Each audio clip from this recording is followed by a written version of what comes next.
नेमकं या संपूर्ण प्रकरणामध्ये याच्यामध्ये बीजेपीचा फायदा जरी होत असला तरी उद्धव ठाकरेंचं यामध्ये काय नेमकं सिच्युएशन? मुळात माझं म्हणणं असं आहे त्याच्यामध्ये की दोघाही बाजूंचे असणारे वकील जे आहेत ते आणि सुप्रीम कोर्ट स्वतःहून जो मूळ प्रश्न आहे त्या मूळ प्रश्नाला भिडत नाहीत अशी असणारी परिस्थिती आहे. मूळ प्रश्न असा आहे की कायद्याने सिव्हिल कोर्टाचा ज्युरिडिक्शन काढून घेतलं तरच त्या ठिकाणी काढून घेतलं जातं. जो जुना निर्णय आहे साधिकालीचा निर्णय जो आहे काँग्रेस पक्षाच्या काँग्रेस ओ आणि आय असा जो वाद चालला होता त्यावेळेस राजकीय पक्ष रजिस्टर्ड करणं कंपल्सरी नव्हतं. ते असोसिएशन म्हणून त्या ठिकाणी चालत होतं आणि म्हणून सुप्रीम कोर्टाने साधिकालीच्या निर्णयामध्ये असं म्हटलं की यांचं रजिस्ट्रेशन नाहीये, हे कुठल्याही नियमाखाली नाहीये, असोसिएशन म्हणून आहे, म्हणून या संदर्भातला निर्णय इलेक्शन कमिशनने द्यावा अशी असणारी परिस्थिती आहे. पण 89 मध्ये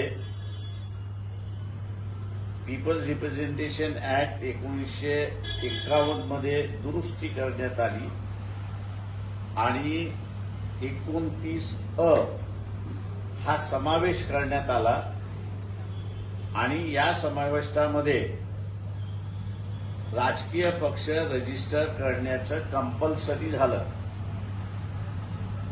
ते राष्ट्रीय पक्ष कंपल्सरी करत असताना तुम्ही तुमच्या घटनेमध्ये जेवढ्या कमिट्या दिलेल्या आहेत केंद्रापासून ते गाव पातळीपर्यंत त्या सगळ्यांची तुम्हाला असणारं नावं त्या ठिकाणी द्यावी लागतात. पदाधिकारी म्हणून त्यांची नावं त्या ठिकाणी द्यावी लागतात. ही दुरुस्ती झाल्यानंतर राजकीय पक्षाचं कायदेशीर अस्तित्व निर्माण झालं आणि कायदेशीर अस्तित्व निर्माण झाल्यानंतर यांची भांडणं ही सिव्हिल कोर्टाच्या ज्युरिडिक्शनमध्ये आली. ती इलेक्शन कमिशनच्या ज्युरिडिक्शनमधनं निघाली आणि म्हणून म्हटलंय की यांच्या बाजूचे वकील आहेत आणि त्यांच्या बाजूचे वकील आहेत आणि पुन्हा सुप्रीम कोर्ट स्वतःहून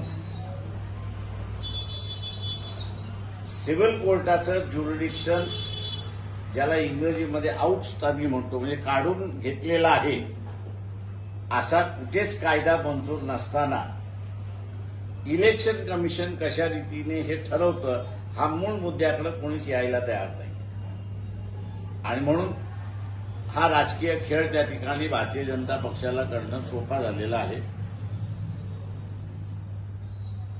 कपिल सिब्बल यांनी स्वतःच अनुशेवाने आम्हाला द्या किंवा फ्रीज करा अशी त्यांनीच मागणी केली. हो, याचं कारण असं आहे की त्यांना मिळू शकत नाही अशी परिस्थिती आहे. कारण काही सुप्रीम कोर्टाने अगोदरच निर्णय दिलाय की तो एकनाथ शिंदेला दिलेला आहे म्हणून हा जजमेंट दिलेला आहे. आता ते आम्ही चुकलो असं कसं म्हणणार? सुप्रीम कोर्ट आणि निवडणूक आयोगाला नेमकं या संपूर्ण प्रकरणामध्ये निवडणूक आयोगाला सिव्हिल ज्युरिडिक्शन नाही हे माझं ठाम मत आहे.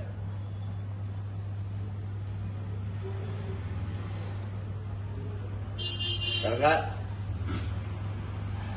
हे 29वी ज्यावेळी 29A ज्यावेळी दुरुस्ती झाली त्याच्यामध्ये असं कुठेही म्हटलेलं नाही की यांची राजकीय पक्षाची भांडणं झाली तर ती इलेक्शन कमिशन डिसाईड करेल असं कुठे